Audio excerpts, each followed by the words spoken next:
No Alesc em Dia desta quinta-feira você vai ver um resumo da semana sobre os principais projetos de lei aprovados no Parlamento. Entre eles, a isenção do pagamento do licenciamento anual de veículos. Vamos te mostrar também que, em visita a Alesc, o embaixador da Grécia reforça a cooperação e busca ampliar parcerias com Santa Catarina. Tem lançamento de livro hoje na Alesc que trata sobre a COP30. E a programação da Assembleia Legislativa para os próximos dias. Tudo isso e muito mais a partir de agora no Alesc em Dia.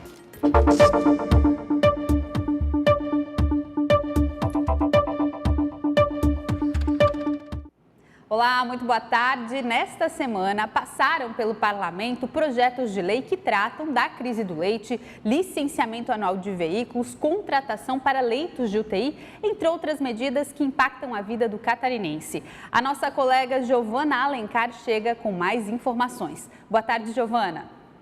Boa tarde, Eduarda. Boa tarde, Rony. Boa tarde para você também que está acompanhando a programação da TV da Assembleia Legislativa. Nós tivemos uma semana movimentada aqui na Alesc com a chegada do fim das atividades legislativas de 2025. Diversos projetos sendo apreciados pelos deputados estaduais, de forma que eles possam ser votados até o fim do ano. Então, algumas propostas avançaram nas comissões ao longo desta semana. O grande destaque foi o projeto que isenta o contribuinte catarinense do pagamento da taxa anual de licenciamento de veículos. O objetivo é acabar com uma burocracia, já que o que acontece? Esse documento ele era emitido num papel especial, um tipo especial de papel, que evitava falsificações. Então, hoje, esse documento ele não é mais emitido em meio físico, ele é um documento digital. Então, o autor dessa proposta, o deputado Gessé Lopes, do PL, argumentou que é desnecessário o pagamento da taxa, já que esse documento só vem em formato digital. O apoio aos produtores de leite catarinenses também é outra questão que vem sido amplamente debatida aqui na Assembleia Legislativa. Tem um projeto de lei tramitando que quer proibir que indústrias façam a reconstituição do leite em pó de origem importada para itens destinados ao consumo alimentar. Essa restrição também vai valer para o composto lácteo em pó, para o soro de leite em pó e para outros produtos lácteos. Esse projeto é do deputado Oscar Gutz, do PL. E a gente finaliza destacando uma outra proposta que tenta resolver um problema que é histórico aqui em Santa Catarina, que é a falta de leitos de UTI na rede pública de saúde. Caso seja aprovado em plenário, a expectativa é que esses projetos sejam votados já na semana que vem, esse projeto vai autorizar o governo do estado a contratar leitos de UTI, quando a capacidade dos leitos aqui atingirem 97%, o estado vai ser autorizado a contratar leitos privados para atendimento das pessoas que necessitarem dessa terapia intensiva. Isso vale tanto para a terapia intensiva adulta quanto neonatal. Esses foram os projetos que a gente destacou, que avançaram na tramitação aqui na Assembleia Legislativa. Como eu disse antes, a expectativa é que sejam votados em plenário na semana que vem e ainda aguardam a sanção, do governador. Ainda vão aguardar a sanção do governador para serem transformados em leis em Santa Catarina. Eu volto com vocês. Obrigada, Giovana, pelas suas informações. Rony Ramos, uma semana de muitos debates aqui na Assembleia Legislativa, né? Crise do leite, por exemplo, mais uma vez sendo destaque no Parlamento. Esses projetos que a nossa colega Giovana elencou, eles passaram todos na Comissão de Finanças e Tributação. Foi talvez a comissão desta semana que teve mais trabalho, digamos assim, de análise de projetos de lei, já que mais de 20 matérias passaram, aprovadas na Comissão de Finanças para seguir tramitando nas comissões de mérito. Essa crise do leite, que ela vem sendo debatida na Assembleia Legislativa há um tempo já, as famílias não têm mais capacidade de produção pelo valor que elas recebem pelo litro de leite produzido, e isso é uma das preocupações aqui, especialmente da Comissão de Agricultura e Política Rural.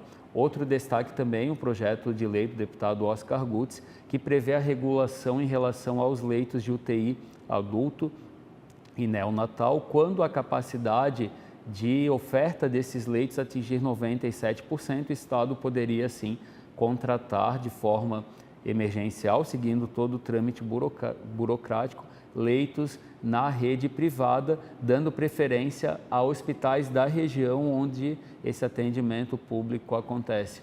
Eduardo, a gente tem, né, lembranças da época da pandemia, onde volta e meia se acendia o sinal vermelho de leitos de UTI. A gente tem a questão das crianças, né? Já passamos pelo inverno, mas todo inverno é a mesma coisa ali. Por abril esfria um pouco, a gente já tem problemas com leitos de UTI, tanto adulto quanto neonatal. Então é uma preocupação aqui da Assembleia Legislativa para que o catarinense tenha esse serviço de saúde tão essencial. Prevenção é fundamental, né, Rony? Bom, e hoje pela manhã, gente, a Lesc recebeu a visita institucional da comitiva da Embaixada da Grécia no Brasil. Vamos ver como foi. O embaixador da Grécia no Brasil, acompanhado por representantes da comunidade grega de Florianópolis, foram recebidos na Assembleia Legislativa de Santa Catarina pelo deputado Mário Mota, que representou o presidente da Lesc, o deputado Júlio Garcia. A comitiva conheceu a estrutura do parlamento catarinense. Durante a visita, o embaixador da Grécia relembrou da chegada dos primeiros imigrantes gregos ao Brasil, que desembarcaram em Santa Catarina. O dia 21 de setembro de 1883, chegaram aqui em Florianópolis 3 barcos da Grécia, depois de atravessar todo o Oceano Atlântico. Foi o capitão Savas Pítsicas, da ilha de Casteloris, em Grécia, chegou aqui, viu a paisagem que é muito bonita como a sua ilha natal, e decidiu com a sua família estar aqui, morar aqui. E assim foi.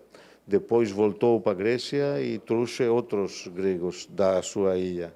Então essa é a história, esse é o laço histórico da Grécia. Santa Catarina tem a comunidade grega mais antiga do Brasil. Vivem no estado em torno de 15 famílias, menos de 300 pessoas. A maior comunidade grega do país fica em São Paulo. Mas Santa Catarina tem uma importância fundamental para os gregos. Inclusive, tem um ponto bem marcado em Florianópolis, que é a Ilha da Saudade, em Coqueiros, onde foram atracados os barcos dos primeiros imigrantes. E de lá para cá, a história dos imigrantes gregos se confunde com a história do município e até do próprio estado. Hoje o estado de Santa Catarina leva esse nome por Santa Catarina de Alexandria, que é uma das santas mais importantes da religião ortodoxa. Aqui na nossa igreja, inclusive, nós temos uma relíquia, que é um pedaço do osso da costela de Santa Catarina. E o dia de hoje, ele só vem somar por uma sequência de eventos que a gente está programando para tornar cada vez mais próximo essa relação dos imigrantes gregos com o estado de Santa Catarina, com a cidade de Florianópolis. A visita da comitiva grega teve como objetivo estreitar os laços da Grécia com Santa Catarina. O embaixador também pediu apoio à Lesc no desejo da comunidade grega em transformar o dia 25 de novembro, dia de Santa Catarina de Alexandria, em feriado nacional no Brasil. Atualmente, a legislação transfere a data para o primeiro domingo subsequente ao 25 de novembro.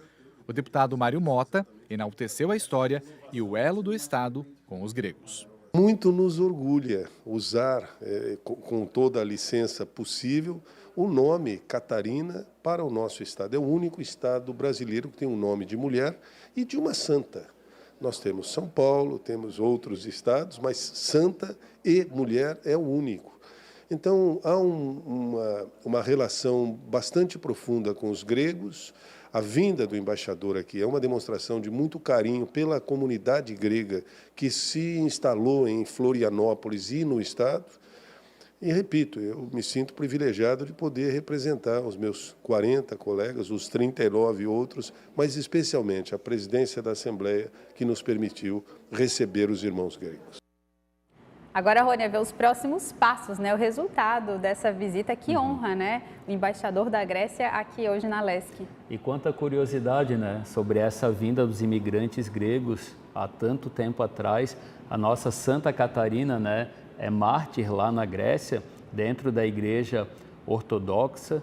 E aqui a Assembleia Legislativa também cumprindo seu papel institucional. Da mesma forma como a comitiva da Grécia veio, a gente também tem ao longo do ano diversas comitivas de vários países que vêm ao parlamento. A gente também tem a Comissão de Relações Institucionais e Internacionais, que também atua nessa agenda de aproximação com países aí de diversas regiões do mundo.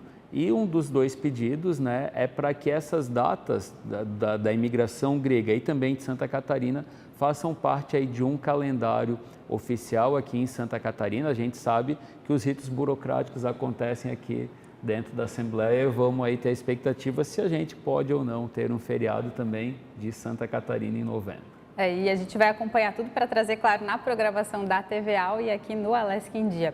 E hoje, Rony, tem evento aqui na Assembleia Legislativa do nosso estado. Daqui a pouco, às 7 horas da noite, tem o lançamento de 3 livros do deputado federal Pedro Yuxay. Entre eles, tem um livro que trata da COP30. Camila Levien chega ao vivo com as informações direto do local onde esse evento vai acontecer, hein, Camila? Muito boa tarde para você. Boa tarde, Duda. Logo mais o hall vai estar repleto, cheio de pessoas que vão vir conferir esse lançamento. São 3 livros de autoria do nosso deputado federal catarinense Pedro Yuxay. Um deles tem a ver com a COP30, na verdade, espia um pouquinho além dessa conferência que mobilizou o debate público no Brasil durante um bom período de tempo. Deputado, vamos desmembrando, né? São mais de 1000 páginas, começando falando do livro Além da COP30. O que a gente descobre nele? Olha, Camila, é um livro onde a gente traz não só a minha experiência, tanto acadêmica, que é a minha área de energia limpa e renovável, quanto da minha experiência política de legislações de energia limpa, renovável, energia solar, que implementamos no nosso Brasil, mas também de grandes especialistas do Brasil e do mundo. Nós temos um texto de Naomi Klein, que é uma grande intelectual canadense, que escreve um artigo aqui, Carlos Nobre, que é o maior cientista brasileiro hoje da atualidade, que foi o que mais contribuiu para as últimas COP, e como a COP30 também em Belém, e de outros especialistas, inclusive aqui de Santa Catarina, e da experiência catarinense como Pastoreio Racional Voisin, que é da Universidade Federal Pinheirinho, de outros aqui de Florestas Marinhas, do professor Paulo Hort e seus colegas, SPDH, que nasceu da IPAGRE, da experiência catarinense, também da transição ecológica, de uma experiência que se espalhou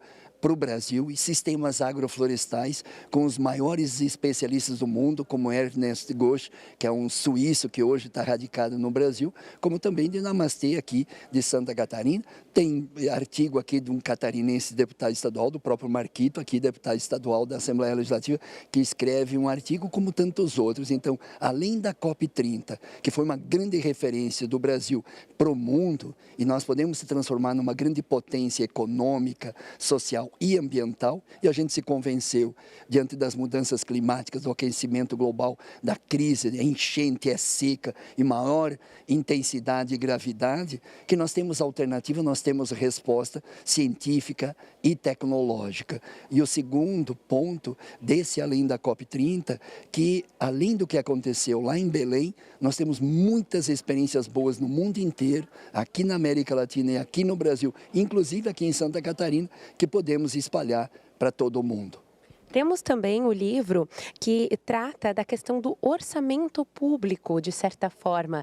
Essa leitura pode parecer um pouco mais técnica, mas eu aposto que o senhor vai explicar para o pessoal que está em casa que vale a pena todo mundo entender um pouquinho mais e folhear as páginas desse livro. Com certeza, orçamento e democracia vai discutindo o quê? O orçamento é o prefeito que deve gastar? É o governador que deve gastar, porque é o executivo, é o presidente da República que deve gastar, porque executa as políticas públicas, ou é o parlamento? Essa é a polêmica. O parlamento não deve parlar, legislar, fiscalizar. Esse não é o papel moderno no Estado moderno? E quando a gente começa a misturar tudo, e o parlamento ter emendas parlamentares, como nós no Congresso Nacional, tem mais de 50 bilhões na mão de deputado e senador. É certo? É correto do ponto de vista da democracia?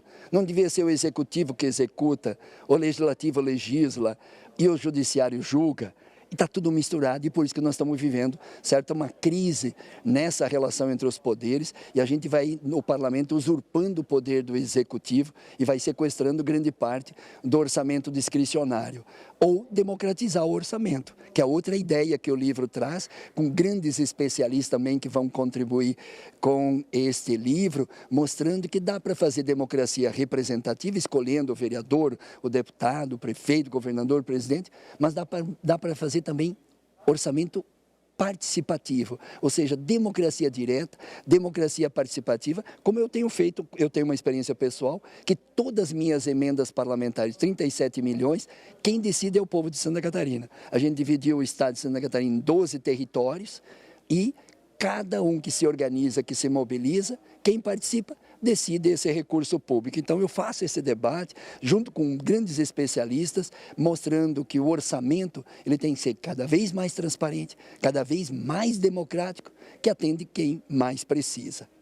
E temos também o livro Duas Histórias e um Golpe. Para a gente finalizar o nosso bate-papo, deputado, eu gostaria que o senhor brevemente explicasse um pouquinho sobre esse livro e já deixasse um convite, porque não é só aqui na Assembleia Legislativa que vai ter o lançamento destes livros. Chapecó, cidade natal do deputado, também recebe, né? Sim, nós lançamos na COP30 lá em Belém este livro, além da COP30, em Brasília. Nesta semana lançamos as 3 obras.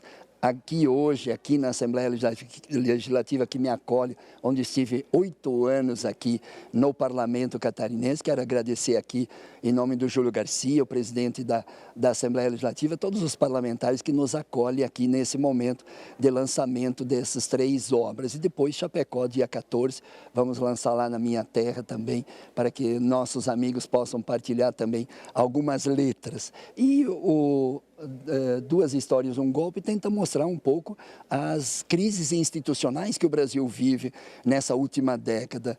A partir de 2013 começa a crise política, 2014 vem a reeleição da presidenta Dilma, depois vem o impeachment ou golpe, depende de cada um como vê esse processo histórico, a prisão de um ex-presidente, a eleição de Jair Bolsonaro, a eleição de volta do presidente Lula, tentativa de golpe em 8 de janeiro, com o que aconteceu no 8 de janeiro e os demais eventos históricos aqui. Então, a gente faz uma reflexão entre democracia e golpe, democracia e ditadura, o que cada um. E aqui nem a discussão de esquerda ou direita. O que nós queremos fazer, uma discussão aqui, é quem defende democracia e quem defende ditadura.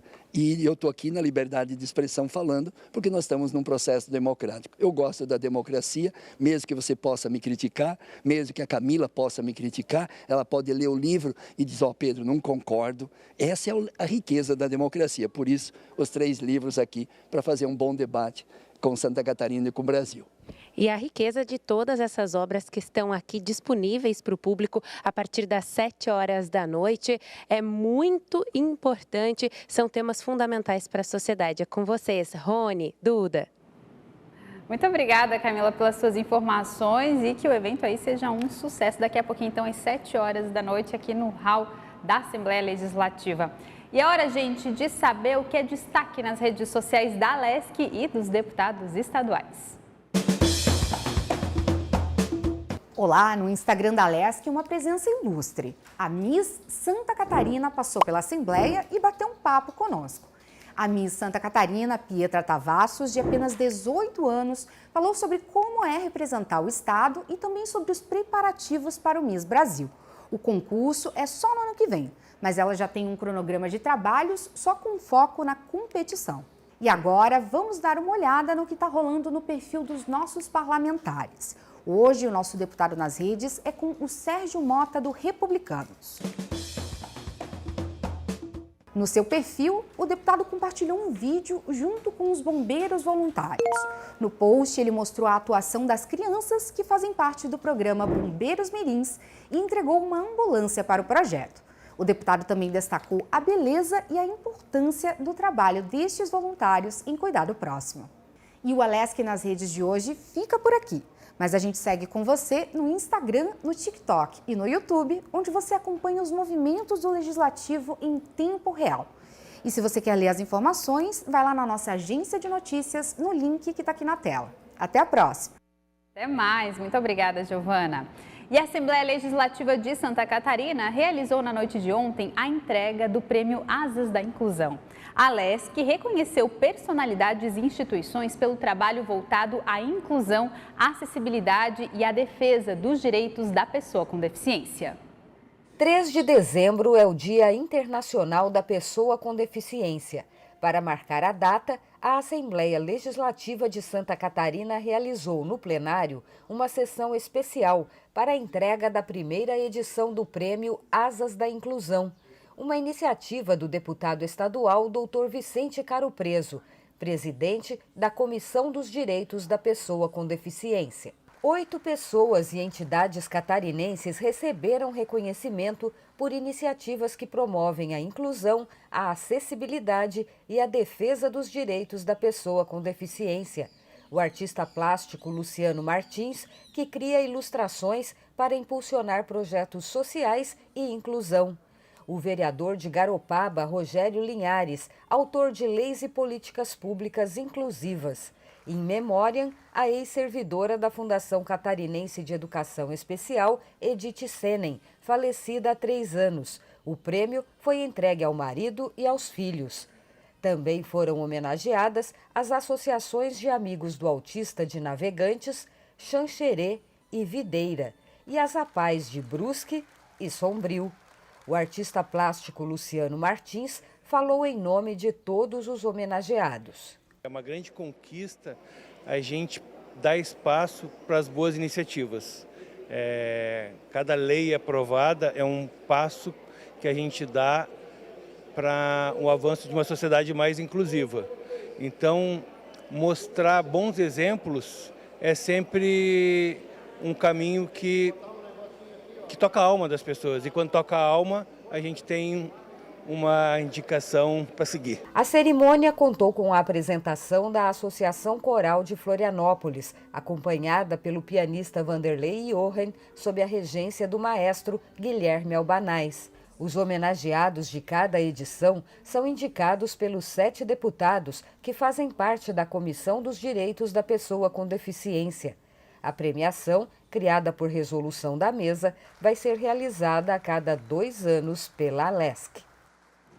Reconhecimento mais que merecido para essas instituições, para essas pessoas que fazem a diferença na vida da sociedade catarinense.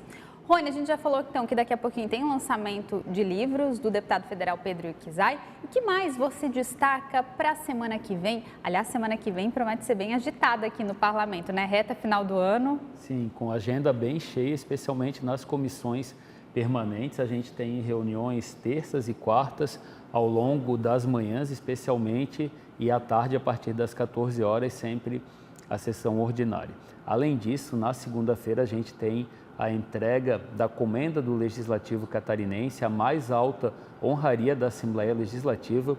Os 40 deputados, cada um indica uma personalidade ou uma organização catarinense que tem aí ações para o crescimento e o desenvolvimento de Santa Catarina. Ainda na quarta-feira, a gente vai ter também a entrega do prêmio e certificação de responsabilidade social. A gente tem, ao longo de todo o ano, um processo onde entidades, organizações e empresas se inscrevem. A gente teve recorde esse ano de inscrições, mais de 200 organizações, e cerca de 80, então, cumpriram todos os requisitos e vão ser certificadas também numa noite muito especial. E as que têm melhores ações vão ganhar o prêmio Destaque SC. A gente tem 2 audiências públicas na semana que vem, uma sobre cuidados paliativos em Santa Catarina, uma política aí que deve ser ofertada, e também lá em Barra do Sul, Balneário Barra do Sul, a recuperação do canal do Linguado, toda a questão do licenciamento ambiental. Essa audiência vai ser quinta-feira lá na Câmara de Vereadores. E também a gente tem o destaque de 2 lançamentos literários na semana que vem. Um na terça e na sexta-feira, fechando essa semana aí repleta de atividades. E claro que a gente vai acompanhar e trazer todos os detalhes também nas redes sociais. Duda, da Comenda do Legislativo é uma noite bem importante aqui, vem familiares, enfim, as pessoas que realmente fazem a diferença no nosso estado. e cerca aí de uns 15, 20 minutos antes a gente abre uma live lá no nosso Instagram, no @AssembleiaSCC, mostrando todos os bastidores, e a TVAL também vai estar com cobertura especial em tempo real, né? Cobertura ao vivo, mostrando tudo o que acontece aqui no Parlamento, lembrando, né, que a comenda deve começar aqui nesse plenário por volta das 7 horas da noite, né, Rony? A gente vai estar ao vivo e, claro, né, repercutindo em toda a nossa programação, todos esses assuntos que mexem aí com a vida do catarinense. Uma semana bastante movimentada. E eu, meu amigo, te agradeço então por esses 2 dias aqui no Alesc em Dia. Até a próxima. Obrigado pela companhia, Duda. Eu substituí aqui, tentei substituir o colega Marcelo Espinosa. O pessoal está em viagem, está participando da UNALI, que é a União dos Legislativos Estaduais de todo o Brasil. E a gente está concorrendo lá com uma reportagem sobre vícios e apostas aqui em Santa Catarina e toda a repercussão desse tema que também é bem sério. Se você quiser conferir, acessa lá o nosso YouTube, pesquisa por vícios e apostas que você logo já confere esse material especial da nossa colega Alessandra Flores. Boa sorte para o pessoal que está lá em Bento Gonçalves. É isso, reforçando, né? Assembleia SC é o nosso canal, tanto do YouTube, também do Instagram. E eu reforço para você que está nos acompanhando que o Alesc em Dia é um programa que está ao ar nas terças, quartas e quintas-feiras, a partir das 5h30 da tarde. Amanhã, no início ali da manhã, mais para o finalzinho da manhã, por volta das 11h30, tem o Redação Alesc. Enquanto isso, você fica aí com toda a programação da TVAL. Um ótimo fim de semana para você. Até semana que vem. Até mais, Rony. Obrigado, Duda. Até a próxima.